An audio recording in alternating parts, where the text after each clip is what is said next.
एका शांत गावात घडलेली धक्कादायक घटना संपूर्ण राज्याचे लक्ष वेधून घेत आहे. तर याआधी चॅनलवरती नवीन असाल तर आत्ताच गुन्हेगारी जग या चॅनलवरती सबस्क्राईब करा. कारण एका महिलेने आपल्या पतीचा मृत्यू घडवून आणल्याची गंभीर बाब समोर आली असून या प्रकरणामुळे घरगुती संघर्ष, तणाव, मानसिक दबाव आणि परस्परातील गैरसमज याबाबत नवे प्रश्न निर्माण झाले आहेत. स्थानिक पोलिसांच्या प्राथमिक तपासानुसार अनेक महिन्यांपासून पती-पत्नीमध्ये सतत वाद सुरू होते. आर्थिक अडचणी, घरातील जबाबदाऱ्या, कामाचा ताण आणि परस्परातील संवादाचा अभाव या सर्वांचा परिणाम म्हणून त्यांच्यातील नातं अधिकच कठीण बनत गेले होते.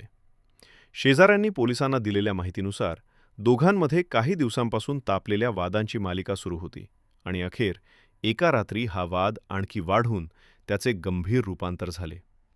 या घटनेत महिलेने पोलिसांसमोर जबाब देताना सांगितले की ती दीर्घकाळापासून मानसिक तणावाखाली होती. तिला योग्य आधार मिळत नव्हता आणि घरी चाललेल्या सततच्या तणावामुळे तिचे मनोबल खचू लागले होते, ज्यामुळे त्या रात्रीचा वाद तिच्यासाठी असह्य बनला आणि ती नियंत्रण सोडून बसली. या प्रकरणाची माहिती मिळताच पोलिसांनी घटनास्थळी धाव घेऊन परिस्थितीचा तपशील गोळा केला, पुरावे जतन केले आणि तातडीने महिलेची चौकशी सुरू केली आहे. तर मृतदेहाला वैद्यकीय तपासणीसाठी पाठवण्यात आले असून अंतिम अहवाल आल्यानंतर अधिक माहिती स्पष्ट होईल.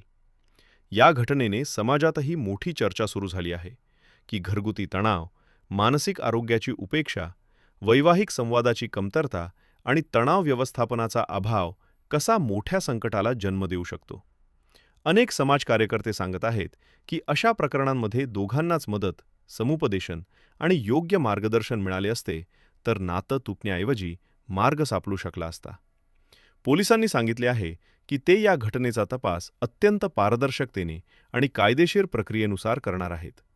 महिलेचा उद्देश, परिस्थिती, मानसिक अवस्था आणि त्या रात्रीच्या घटनांची साखळी यावर विशेष भर दिला जाईल. तसेच न्यायालयात सर्व पुरावे सादर करून योग्य निष्कर्ष काढला जाईल. दरम्यान गावात या घटनेने शोककळा पसरली असून लोक एकाच गोष्टीवर चर्चा करत आहेत की एका कुटुंबातील नातेसंबंधातील बिघाड कसा एवढ्या मोठ्या ट्रॅजेडीत बदलला. तर तज्ज्ञांचे मत आहे की समाजाने मानसिक आरोग्याला प्राधान्य द्यायला हवे. घरगुती कलह वाढत असल्यास दोघांनीही संवाद साधून उपाय शोधायला हवेत आणि अशा घटना टाळण्यासाठी शासकीय पातळीवर अधिक समुपदेशन केंद्रांची गरज आहे. पुढील काही दिवसात तपासाचा अधिकृत अहवाल जाहीर होणार असून त्यानंतर न्यायालयीन प्रक्रिया सुरू होईल.